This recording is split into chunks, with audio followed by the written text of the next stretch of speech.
오늘 말씀의 제목이 거짓말이에요. 거짓말. 거짓말하고 물음표 이렇게 붙였습니다. 제가 지난주 설교를 이제 여러 번 들어보면서 어떤 위험함을 느꼈냐면, 아브라함이 거짓말을 했으나 하나님이 은혜를 베풀었다.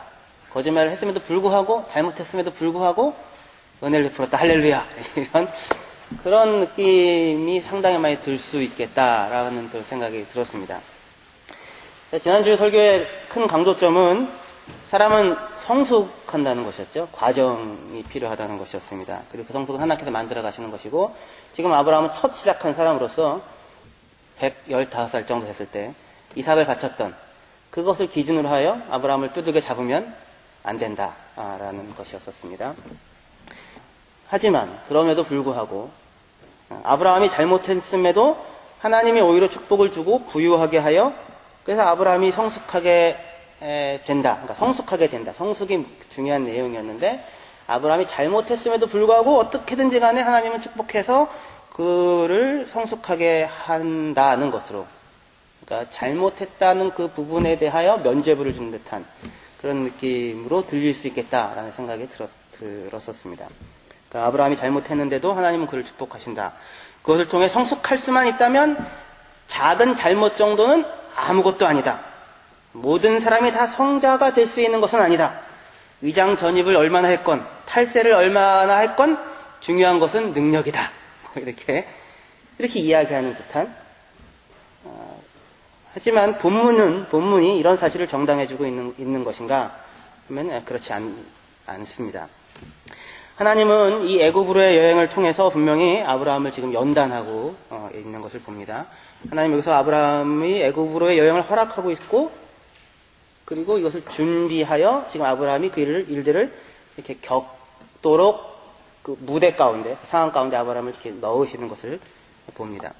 대부분의 사람들은 그런데 이 창세기 12장의 아브라함 사건을 읽으면서 하나님께서 지금 아브라함을 연단하시고 훈련하시기 위하여 계획하시고 그 상황을 아브라함을 몰아넣고 있다고 하는 그것은 보지 못하고, 오직 아브라함의 거짓말과 비겁함과 불신앙만을 보고 우리는 그러지 말자로 쉽게 이 사건에서 우리가 얻을 수 있는 교훈의 전부를 정리해내버리고 마는.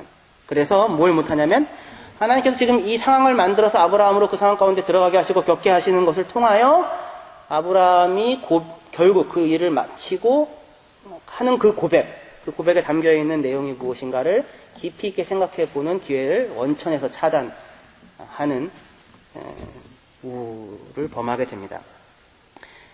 보통 사람들은 아브라함이 거짓말을 했다고 생각을 합니다. 그리고 저도 지난주에 설교에서 편의상 그렇게 이야기를 했었습니다. 그러나 과연 아브라함은 지금 거짓말을 했습니까? 또는 아브라함은 지금 그가 거짓말을 했다는 사실로 인하여 꾸중을 듣고 있는 것입니까? 지금 근데 그렇게 상황이 그렇게 단순한 상황이 아닙니다. 우리가 먼저 확인하고 놀라야 하는 것은, 아니 어떻게 거짓말을 하고 살 수가 있어? 이런 거짓말을 한다는 말이야, 이런 것이 아니라, 우리가 놀라야 하는 것은 하나님께서 지금 행하시고 있는 이 사태 자체가 굉장히 놀라운 일을 지금 하나님께서 하시고 있는 것입니다. 거대한 약속을 주셨죠? 그죠? 하늘 별과 같이 땅의 모래와 같이 자손이 크게 하고, 복의 근원이 되게 하고, 너를 축복하는 자는 축복하고 저주하는 자는 저주하고, 그죠? 너를 중심으로 복과 저주가 나눠지고, 거대한 약속을 주시고 영광의 하나님으로 나타나셔서 그를, 아브라함을 그 갈대아 우르 땅에서 잘 살고 있는 아브라함을 꼬셔내셔가지고는 그를 떠나가게 하시고는 이렇게 큰 약속 주셔서, 야, 이거 나오면 너 이런 거 얻을 수 있다니까, 이게 사탕으로 꼬셔내듯이 이 미나가 콧물약을 그렇게 안 넣으려고 하는데, 초콜릿 줄게 하면 콧물약을 누워요. 초콜릿 줄게 누워. 꼬셔내가지고 이렇게 하는 것처럼 큰 약속 주고 꼬셔내가지고는, 그리고는 어디로 아브라함을 인도합니까? 가나안 땅에 왔는데 땅이 없고 살 곳이 없어서 밑으로 내려가야 되고 움직여야 하고, 더군다나 뭐를 만나게 됩니까? 기근을 만나게 됩니다. 기근을 만나고 기근으로 인하여 애굽으로 내려가게 되고 애굽에서 험한 일을 겪게 하는 그 어려운 상황 가운데로 아브라함을 던져놓고 있는 것을 봅니다. 금은 보화 보석성, 무슨 정치적인 영향력, 가나안 땅을 제패하고 이후 메소포타미아와 애굽을 먹으리라, 이런 세계 재패. 이런 것이 예비되어 있어야 하는데, 그렇지 않고, 다 포기하고 떠나가게 해놓고는, 꼬셔서 떠나가게 해놓고는, 기근의 땅을 준비하고 있는 것이 지금 하나님이 하시는 일인 것입니다. 이것이 우리가 굉장히 중요하게 생각해 봐야 하고, 아주 충격적으로 생각해야 하는 것입니다. 하나님은 도대체 무엇을 원하시고 있길래 이런 일을 꾸미시고 계시는가 하는 거예요. 하나님은 도대체 아브라함에게 무엇을 원하고 있길래, 아니면 저와 여러분들에게 무엇을 원하고 있길래 지금 이러한 일을 꾸미시고 이 상태 가운데 우리 삶을 좀 던져놓고 있는가 하는 것입니다. 우리는 이렇게 생각하죠. 우리가 원하는 것이 있죠. 우리가 꿈꾸는 것이, 우리가 소망하는 것이 있는데, 그걸 하나님께서 어떻게 이루어질 것인가. 그죠? 어떻게 기도하면 하나님 그걸 응답하실 것인가. 그럼 누가 하는 생각입니까? 자녀들이 하는 생각이죠. 어떻게 했든지 돈을 끌어내리라. 내가 원하는 것을 어떻게든지 이루리라. 그러나 부모는 어떻게 생각해요? 이놈을 어떻게든지 사람 만들어야 될 텐데. 이빨을 안 닦으면은 빡빡빡빡빡. 우리 이준목님네는 그렇게 하신다고 하시는데, 모래시계를 넣고 3분씩 닦는다고 이렇게. 아이는 모르지만 부모는 알죠. 그래서 어떻게 이 아이를 사람 만들 것인가 하는 것이 부모의 생각이 목표여서 그것을 위하여 아이들을 어느 상황에 던져놓기도 하고, 그죠? 숙제 안 하고 그냥 학교를 보내서 맞게도 하고 하시는 일들을 하시는 것이죠. 그러니까 지금 우리가 지금 놀라야 하는 것은 엄청나게 큰 약속을 주고, 그죠? 세상 모든 사람들 사이에서 네가 높임을 받고 존경받는 인물이 되게 할 거야. 아브라함에게 약속하시잖아요. 복의 근원이 되는 것이니까요. 근데 그렇게 해놓고 나서 끄집어내우시고는 어느 상황으로 던져놓냐면 있을 곳도 없고 땅 없고 기근 만나고 험한 일을 당해야 하는 상황으로 지금 던져놓고 있는 것입니다. 아니면 지금 우리들에게 또는 아브라함에게 무엇을 원하시길래 이 일을 처음부터 시작하고 있는 것일까요? 하나님은 지금 아브라함을 훈련시키고 있고 시험하고 있는 것입니다. 유혹, 템프테이션이 아니라 텍스트를 하고 있는 것입니다. 그리고 이 시험과 훈련을 통해서 아브라함은 분명히 성장을 합니다. 이 훈련의 내용이 무엇인가를 주의 깊게 따라가야 할 것입니다. 봅시다. 약속의 땅 가나안에 왔는데 맘 놓고 거할 땅이 없고 그뿐이 아니라 기근이 들었는데 무슨 기근이 들었다고 합니까? 큰 기근이 들었다고 합니다. 큰 기근이 들었다고 합니다. 창세기 47장 13절에 보면 기근이 더욱 심하여 사방에 식물이 없고 애굽 땅과 가나안 땅이 기근으로 쇠약하니 라고 얘기할 때에 기근이 더욱 심하여 라는 말이 히브리 말로 그대로 큰 기근입니다. 그러니까 지금 큰 기근이라는 말을 성경에서 창세기에서 지금 2번만 사용하고 있습니다. 한 번 언제예요? 야곱이 애굽으로 내려간 7년의 큰 기근이 있었던 그 기근. 그 기근으로 인해 야곱이 지금 애굽으로 내려가는 그 상황에서 쓰인 그 똑같은 큰 기근이라는 말을 유일하게 쓰는 곳이 있는데 지금 아브라함이 당한 그 기근입니다. 이삭 때도 기근이 있었습니다. 이삭 때도 기근이 있었는데 그때는 큰 기근이라는 말을 쓰지 않고 이때에만 큰 기근이라는 말을 썼습니다. 그러니까 그냥 보통 기근이 아닌 거예요. 아주 씨가 마르는 그런 기근인 것입니다. 기근이 들고 그래서 애굽으로 내려가면서 자신의 목숨과 안위를 걱정해야 하고 그럼에도 불구하고 그 위험한 여정을 감수해야 하는 상황 가운데 지금 아브라함이 처하게 된 것입니다. 다시 얘기해서 하나님께서 지금 이런 상황으로 아브라함을 밀어놓고 계시는 것입니다. 떠나오지 않았다면, 하나님께 붙잡히지 않았다면, 그의 꾀임에 속아 넘어가지 않았다면, 그랬다면 이런 일을 당하지 않았을 텐데, 어찌 그의 꾀임에 넘어갔단 말인가? 내가 미쳤지? 이런 생각을 할 수도 있는 상황입니다. 우리도 그렇죠? 내가 왜 예수를 믿어가지고 이 고생을 한단 말인가? 믿더라도 죽기 직전에 믿어서 죽기 직전에 믿으면 좋았을 텐데 진짜부터 믿어가지고 또 여기서 믿게 하셔서 이 사람들이랑 믿게 하셔가지고는 이 고생을 하게 한단 말인가? 그죠? 아브라함이나 여러분뿐만 아니라 심지어 예레미야도 선지자 예레미야도 이 똑같은 말을 합니다. 이건 제가 그냥 읽어드릴게요. 예레미야 20장 7절에 우리 개역 성경에는 주께서 나를 권유하심으로 내가 그 권유를 받았습니다. 주께서 나보다 더 강하셔서 나를 이기셨습니다. 이렇게 얘기하지만 새 번역은 그것을 이렇게 번역하는데요. 주님, 주께서 나를 속이셨습니다. 그래서 내가 주께 속았습니다. 주께서 나를 꼬셨습니다. 꼬셔냈는데 내가 알고 보니 속은 것입니다. 그 주님은 나보다 강하셔서 나를 이기셨습니다. 그래서 내가 많은 사람들에게 조롱거리가 되어서 사람들이 날마다 나를 조롱합니다. 우리 이제 아내분들이 남편에게 하는 얘기죠. 나를 꼬셔내가지고는 내가 속고 결혼한 거야. 그런 거죠. 지금 그 얘기를 에레미야가 하는 것입니다. 그렇게 지금 선지자로 그럴듯하게 불러내놓고는 하는 말마다 아무도 안 들어. 그래서 눈물의 선지자라고 하죠. 속았습니다 얘기하는데, 자, 아브라함도 똑같은 생각을 할 수 있는 그러한 상황입니다. 하나님께서 아브라함을 깨어내요. 그리고 고향 본토 친척 아비집을 떠나놓게 해놓고는, 그래서 결국 가나안까지 이끌어놓고는 이런 예상치 못한 상황들을 준비해놓고는 속으로 아브라함을 밀어놓고 있는 것입니다. 이게 한편으로 아브라함이 생각할 수 있는 상황입니다. 내가 미쳤지, 내가 속았지. 하나 또 한편으로는 그런 의심 속에서도 아브라함이 그렇게 쉽게 가나안에서 애굽으로 떠나는 일을 결정하지는 못했었을 것 같습니다. 그러니까 그래도 가나안에 있어야 하지 않을까라는 생각이 이 아브라함의 생각 속에 있었을 수 있습니다. 근데 이것은 신앙이 아니라 두려움입니다. 하나님에 대한 두려움. 그래도 버텨야 되지 않을까. 괜히 내려갔다가 크게 한번 터지는 게 아닐까. 이런 것은 그냥 두려움이지 아직 신앙은 아닙니다. 가나안에 있어야 할 것 같긴 한데, 하지만 상황은 도저히 그렇게 있을 수가 없는 것입니다. 큰 기근이 들었습니다. 그런데 하나님은 자기에게 아무런 지시도 내려주지 않고, 그리고는 기도에 응답하시지도 않는 것입니다. 아브라함이 기도하지 않았을까요? 왜 안 했겠습니까? 하나님 말고는 지금 믿을 게 아무것도 없이 떠나갔는데요. 이삭은요, 똑같이 이삭은 기근이 들었을 때 하나님이 직접 나타나셔서 애굽으로 내려가지 말고 여기 머물러라 라고 명령을 하십니다. 그런데 지금 아브라함에게 하나님은 잠잠합니다. 창세기 26장 한번 찾아봅시다. 창세기 26장 1절에서 2절이요. 이삭 때입니다. 아브라함 때에 첫 흉년이 들었더니 그 땅에 또 흉년이 들매 이삭이 그 그랄로 가서 블레셋 왕 아비멜렉에 이르렀더니 여호와께서 이삭에게 나타나 가라사대 애굽으로 내려가지 말고 내가 네게 지시하는 땅에 거하라. 분명히 말씀을 해주십니다. 얼마나 좋습니까? 이렇게 얘기해 주시면. 그런데 그렇지 않고 아무 얘기가 없으신 것입니다. 머물러라. 뭐 이런 얘기를 안 하시는 것입니다.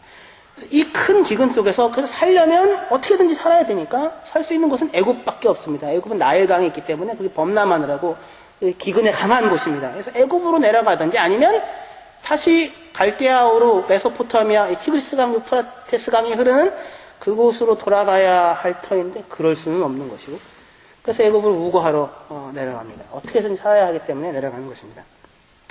야곱의 경우에는 하나님께서 애굽에 내려가기로 작정하고 내려가고 있는 야곱에게 나타나셔서 너 애굽에 내려가라 라고 명령을 하십니다. 찾아봅시다. 창세기 46장이요. 창세기 46장 1에서 4절입니다. 이스라엘은 여기서 야곱입니다. 이스라엘이 모든 소유를 이끌고 발행하여 브엘세바에 이르러 이미 모든 소유를 이끌고 떠난 거예요. 그래서 밑으로 지금 내려가고 있는 것입니다. 어디로 내려가려고요? 애굽으로 내려가려고 하고 있는 것입니다. 하나의 명령을 받고 너 애굽으로 내려가라. 이 명령을 받고 지금 뜨는 것이 아니에요. 먼저 지금 떠서 내려가고 있는 것입니다. 브엘세바에 이르러 그 아비 이삭이 하나님께 희생을 드리니 밤에 하나님이 이상 중에 이스라엘에게 나타나시고 불러가라사대 야곱아 야곱아 하시는지라. 야곱이 가로되 내가 여기 있나이다 하매 하나님이 가라사대 나는 하나님이라 내 아비의 하나님이니 애굽으로 내려가기를 두려워 말라. 내가 거기서 너로 큰 민족을 이루게 하리라. 내가 너와 함께 애굽으로 내려가겠고 정녕 너를 인도하여 다시 올라올 것이며 요셉이 그 손으로 내 눈을 감기리라 하셨더라. 이렇게 얘기를 합니다. 내려가고 있는 애굽으로 떠나기로 작정하고 내려가고 있는 야곱에게 나타나셔서 내려가라. 내가 너와 함께 할 것이다. 이렇게 이야기를 하고 있는 것입니다. 이삭에게는 내려가지 말라. 야곱에게는 내려가라. 분명히 내려가라 내려가지 않는 것 자체가 신앙이 아니라 얘기를 하셨습니다. 근데 그렇게 이삭에게처럼 내려가지 말라고 하시든지 아니면 야곱에게처럼 나타나 내려가라고 하시든지 답을 주셔야 하시는데 하나님 침묵하십니다. 하나님 아무 말씀도 하지 않으십니다. 그렇지 않아도 이 상황 자체만으로도 지금 아브라함에게는 하나님이 더 이상 안 계신 것 같습니다. 이 위기의 순간에 근데 더욱이 하나님은 침묵하고 계십니다. 계시지 않으신 것 같습니다. 우리의 인생 가운데 이런 순간들이 있습니다. 혹시 그런 순간들을 겪어보셨습니까? 나에게 정말 하나님이 필요해요. 정말로. 그래서 금식하며 부르짖는데 그때 하나님은 아무 말을 하지 않으십니다. 그리고 이제 손 놓고 이제는 끝나구나. 그러고 있을 때 갑자기 하나님께 나타나서 말씀을 하시는 일들을 이 삶 속에서 경험하게 됩니다. 찾아도 불러도 대답을 하지 않는 것입니다. 상황도 안 좋은데 기도해도 하나님은 아무 대답을 이야기를 하시지 않으시는 것입니다. 제가 전에도 한번 얘기했었지만 저희 어머니가 이제 비슷한 일을 겪었었다고 했었었죠. 미용실을 이제 새로 크게 열어서 간판 하나만 몇십만 원짜리 명동에서나 쓸 수 있는 이런 조명이 아주 전기세만 엄청난 그런 이 미용실을 열어놓으시고는 세가 그때 50만 원이 나갔는데 그 한 달 내내 버는 돈이 50만 원인 것입니다. 입술이 바짝바짝 마르서 제가 어머니의 날들이라고 시까지 쓰지 않았습니까? 종신대에 어디 보면 나와 있는 시가 있는데요. 근데 어쨌든 그 하루 종일 손님을 기다리는데 뭐 3개월, 4개월, 6개월이 되도록 전혀 그 상태가 나아지지 않고 마이너스가 될 뿐입니다. 살이 떠나오지 않았었다면 거기서 훨씬 더 나았었을 텐데. 그래서 뭐 사람들이 많이 얘기하죠. 교회 사람들도 얘기하고 새벽 기도를 해요. 그래서 저희 어머니가 새벽 기도를 나가셨죠. 열심히 나가셨습니다. 그러나 상황은 전혀 바뀌지 않았습니다. 금식을 해야 돼. 금식을 하셨죠. 그냥 그 정도는 안 돼. 거기 오산리 가서 거기서 금식을 해야 돼. 그래서 또 오산리인지 하늘산인지 확실히 기억이 안 나는데 하여튼 가셨습니다. 거기를. 그러면 3일 금식을 작정하고 하셨는데 이틀 반이 돼서 저에게 전화가 왔어요. 야, 나 죽겠다. 내려와야겠다. 너무너무 아프다. 내려오셨어요. 병원에 바로 갔습니다. 위출혈이 생겼습니다. 그래가지고 큰일 날 뻔했다고. 그렇게 얘기를 하더라고요. 좀만 늦었었어도. 와가지고는 분들이 교회에서 이제 성도님들이나 다른 분들이 와셔서 하는 얘기가 무엇이겠습니까? 기도해야 돼. 아니, 얼마나 더 기도를 하란 말이에요, 도대체. 저희 어머니의 근데 그 간절함은 뭐예요? 아니, 제발 좀, 내가 무슨 큰 욕심은 안 바라겠습니다. 먹고 살 만큼만 좀 벌게 해주십시오. 하나님께서 아무 대답을 안 하시는 것입니다. 그 일로 인하여 저희 어머니가 시험에 드시고, 그리고 그때 교회 성도들이나 이런 분들이 이렇게 따뜻하게 위로를 해주셨으면 좋았을 법 했는데, 이번에 제가 신문에 보니까 이혜인 수녀님이 암과 투병하시다가, 이제 김수환 주기경이 오셔가지고, 다른 사람들은 다 기도해 주시고, 하나님이 고쳐주실 거야. 그렇죠. 수녀님이니까 당연히 그렇죠. 그런데 그 김수환 주기경이 오셔가지고는 항암 치료도 받아? 대단해. 근데 그 한마디가 그렇게 위로가 되더래요. 자기가 얼마나 힘들어 하고는구나. 그래서 같이 아파서, 대단하네. 위로가 안 되는 거예요. 사람들이 와가지고 새벽 기도를 해야 돼. 금식을 해. 뭘 어떻게 더 하란 말. 차라리 힘들지. 차라리 이랬으면 붙어 있었을 텐데. 그래야 결국 저희 어머니가 이 시험에 드셔서 그 교회를 떠나가셨습니다. 그리고는 10년 동안 교회를 안 나가신다 하셨습니다. 그리고 10년 과정에서 저희 아버님이 위암에 걸리셔서 시한부 인생을 받으시고 2년 동안 그렇게 고생하시고는 저희 아버님 예수님 믿고 돌아가셨습니다. 그때에도 저희 어머니는 교회를 나가시지 않으셨어요. 참 독하시다 생각을 했습니다. 근데 저희 어머니의 고백은 무엇이었냐면, 나 살려달라고 하는 기도는 나 장사 잘 되게 해달라고 하는 기도랑 똑같다. 지금 내가 그 기도를 할 수 없다. 나는 앞으로 교회 나가서 하나님을 믿는다면 믿을 수도 있을 것인데 그 기도에 응답하시는 형태의 하나님은 이제 안 믿겠다. 참 쉬운 일은 아니죠. 그리고 나서 10년이 지나서 저희 어머니가 다시 그 상처받고 떠나왔던 그 교회에 다시 나가고 계십니다. 할렐루야. 1년 정도 되셨던 것 같습니다. 저는 참 우리 하나님이 너무 진하시다 하는 생각이 듭니다. 그 교회에 나가셔서 다시 그 교회에서 신앙생활을 하게 하십니다. 새벽 기도 나가십니다. 예, 기도하십니다. 그 상황으로 때로는 10년이나 걸리는 일일 수도 있는데 하나님께서는 그 상황으로 우리들을 내던져 놓으시는 일들을 하시기도 하십니다. 근데 지금 아브라함이 그 상황을 지금 겪고 있는 것입니다. 그러니까 아니 어떻게 거짓말을 한단 말이야? 이렇게 쉬운 지금 이야기나 상황은 아닌 것입니다. 애굽으로의 이 여행은 결코 안전한 여행이 아닙니다. 제가 예전에 살 때, 어렸을 때, 운말과 아랫말이 맨날 싸웠어요. 길 하나 놓고. 그래가지고 맨날 돌막 싸움을 했습니다. 저희는 눈싸움을 해도요, 눈 속에다 돌멩이를 넣고 눈싸움을 했어요. 그리고 정월 대보름 날은 싸우고 난 그 논밭에 가면 피투성이입니다. 아주 그냥, 예. 죽는 사람은 없었는데 어쨌든 그랬어요. 그냥 싸웠어요. 그렇게 돌멩이 던지면서 막 그냥. 근데 그래서 잘못해서 윗말 애가 아랫말 잘못 내려가면 이거는 뭐 그런 거예요. 그런데 그래도 윗말 아랫말은 괜찮았어요. 제일 불쌍한 인간들이 산골 아이들입니다. 윗말이 있고 아랫말이 있는데 그 윗말에 조금 더 위에 산골이 있어요. 그 아이들은 너무 불쌍해. 어디 낄 데가 없어. 저 어렸을 때만 해도 그렇게 어느 다른 곳에서 다른 이 끼리끼리의 문화권에 그 속에서 옮겨가는 것도 그렇게 힘이 든 시절이었다고요. 지금 아브라함이 애굽으로 전혀 다른 문화권이 있는 애굽으로 지금 내려갑니다. 전혀 다른 문화권이 있는 애굽으로 내려가는데 가솔들이 있고 양떼들이 있습니다. 근데 지금 온 땅에 뭐가 들었어요? 기근이 들었어요. 큰 기근이 들었어요. 받아줄까요? 안 받아줄까요? 요셉이 기근에 들었을 때 사람들을 받을 때 아무나 받지 않았고 아무렇게나 음식을 내주지도 않았었습니다. 관리를 하고 자기들도 먹고 살아야죠. 큰 기근인데요. 아브라함만 내려갔겠습니까? 살려고 다 내려가고 있었겠죠. 그러니까 목숨을 걸고 내려가는 여행입니다. 가서 죽을 수도 있는 것입니다. 하지만 내려가지 않으면 반드시 죽고야만 하는 그러한 눈에 불 보듯이 뻔히 보이는 상황입니다. 그런데 하나님은 아무 대답도 하지 않고 계십니다. 그냥 내려가고 있는 것입니다. 그 속에서 생명을 위협을 느끼면서 그 위협을 최소화하기 위해서 아브라함이 한 방법을 생각해냅니다. 그것이 이 얘기입니다. 자기 아내를 누이라고 이야기를 하라라는 것입니다. 이것을 통해서 아브라함은 죽지 않고 오히려 선대받을 수도 있을 것이라는 생각을 합니다. 그러니까 아브라함의 이러한 생각, 이러한 제안에 대한 뒤에 있는 현실의 인식은 무엇입니까?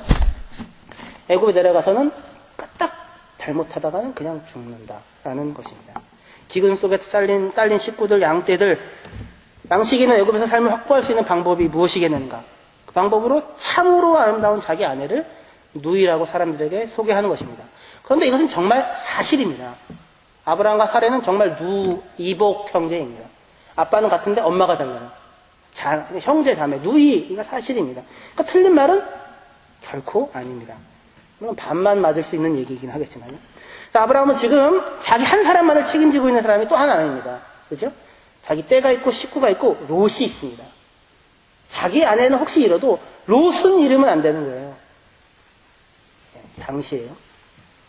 아브라함이 여기서 내가 죽는다는 것은 아브라함 혼자만 죽는 게 아니라 가족 일족이 몰살할 수 있다는 것입니다. 남자들은 다 죽고 누구만 남을까요? 여자들만 남겠죠. 때문에 아브라함의 이 절반의 속임 또는 절반의 진실은 그렇기 때문에 충분히 용납되어질 수 있는 것이다 라는 지금 얘기를 하고자 하는 것이 아니라 그렇게 단순하게 몰아붙일 수 있는 상황이 아니고 그 아브라함의 입장과 아브라함의 상황과 그 고통과 아픔 가운데 번민 가운데 세워보라는 것입니다. 왜요? 하나님께서 지금 아브라함을 그 자리에 세워놓고 있기 때문에 그렇습니다. 기도하지 않았을까요? 기도했겠죠? 고민하지 않았을까요? 고민했을 것입니다. 그 고민의 결과로 이렇게 얘기합니다. 사례에게요. 제발 보시오. 내가 생각하기에 당신은 외모가 아름다운 여인이요. 애국 사람들이 당신을 보게 되었을 때 그들이 말할 것이요. 이 여인은 그의 아내다. 그리고는 그들이 나를 죽일 것이요. 그러나 당신은 그들이 살릴 것이요. 제발 말해주시오. 당신이 나의 누이라고. 그러면 당신 덕분에 내가 괜찮을 것이고 당신 덕분에 내 목숨이 보존될 것이요. 우리가 보존될 것이요. 사람들은 말할 수 있을 것입니다. 그래 10분 이해해서 사례를 자기 여동생이라고 할 수 있다고 치자. 실제 여동생이니까요. 그게 한편 사실이니까. 그러나 바로가 사례를 데려가라고 하는 그때에는 그래도 나서서 나의 아내다. 절대 안 된다. 나를 밟고 가라. 이렇게 해야 하지 않을까 라고 얘기할 수 있습니다. 말하기 좋아하는 사람들이면. 말은 참 쉽습니다. 그러나 바로가 데려가라고 하는 상황에서 차라리 나를 죽이시오 라고 하는 게 문제를 해결할 수 있을까요? 죽이겠죠 그러면. 또는 사람들은 말할 수 있을 것입니다. 애초에 아내라고 했었으면 됐지 않았을까. 그렇다면 애굽인들이 내려갔을 때 처음에 내려가자마자 뭘 봅니까? 그 여자가 아름다움을 보죠. 그 아름다움을 칭찬하고 있는 그 사례를 바로가 그냥 두었을까요? 지금 이 상황은 거짓말을 했으니 당해도 싸다라고 하는 그런 1차원적인 그 하나만의 잣대로를 들이대어 아브라함을 평가하거나 두들겨 팰 수 있는 상황이 아닌 것입니다. 근데 누가 이런 일을 합니까? 애들이 이런 일을 합니다. 거짓말했네. 오늘 제목이 거짓말인데요. 거짓말은 무엇이고 참말은 무엇입니까? 그것은 누가 어느 입장에서 해석하느냐에 따라서 달라집니다. 이 참 묘합니다. 이 청문회를 보거나 신문 사설을 보면요, 정말 어떻게 그 똑같은 사실을 놓고도 그렇게 서로가 다르게 이야기를 하는지 참 무서울 때가 있습니다, 정말로. 그죠? 뭐가 진실이고 뭐가 사실입니까? 사람들은 거짓되고 하나님은 참되십니다. 이것이 진실입니다. 6.25 때요, 공산당이 쳐들어왔습니다. 국군이 저희 집에, 여러분들의 가정에 숨었어요. 여러분들의 가정에는 예수님의 그림이 있고 십자가가 있습니다.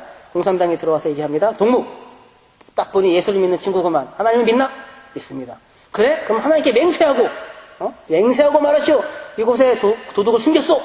도둑을 숨겼어라네요. 국군을 숨겼어. 군인을 숨겨뒀어. 여기 있어 없어? 그때 여러분 어떻게 대답하시겠습니까? 내가 거짓말을 한다면 지옥에 가게 될 것이오. 맹세코 말하건대 여기에 국군은 없어. 이렇게 말하면 그것이 거짓말입니까? 그것을 거짓말을 한다고 얘기하지 않고 지혜롭다고 얘기를 하는 것입니다.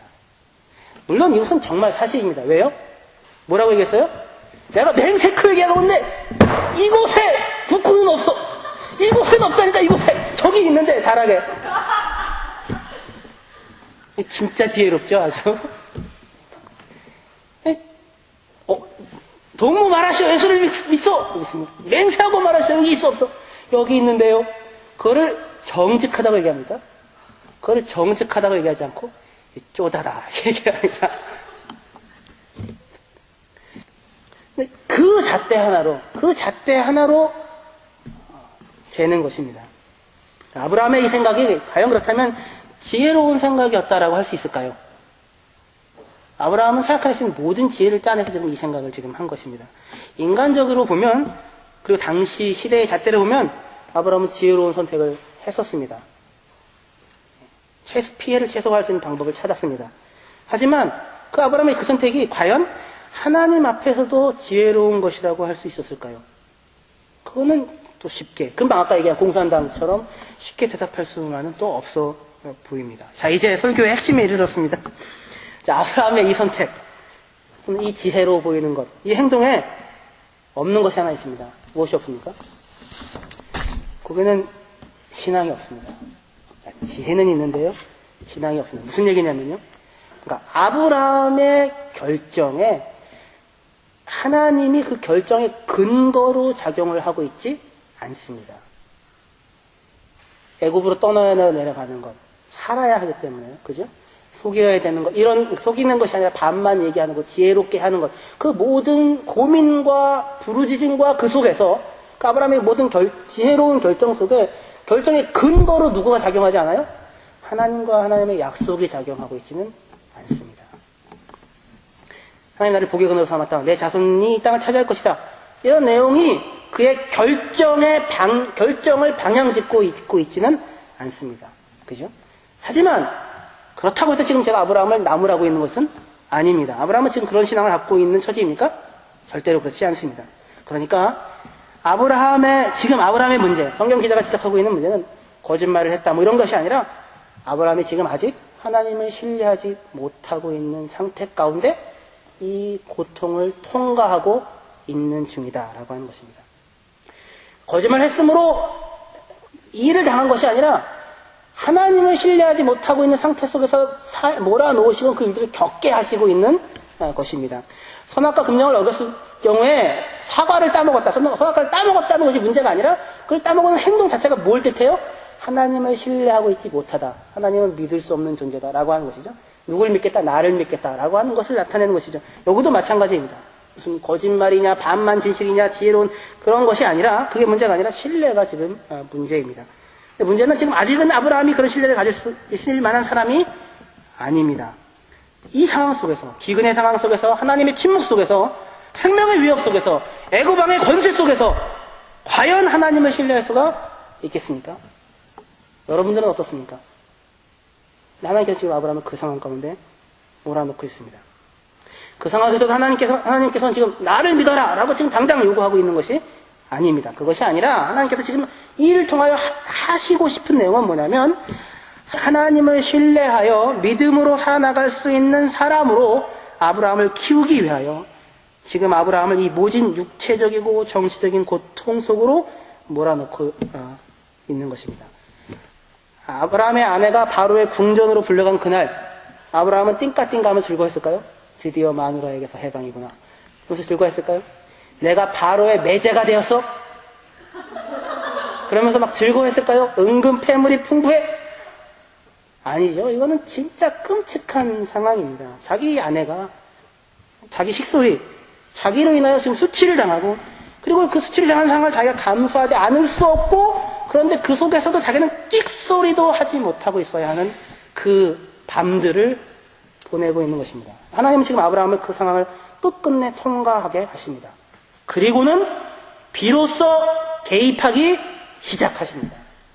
하나님께서 사례의 연고로 바로와 바로의 집에 큰 재앙을 내려 그를 쳤더라.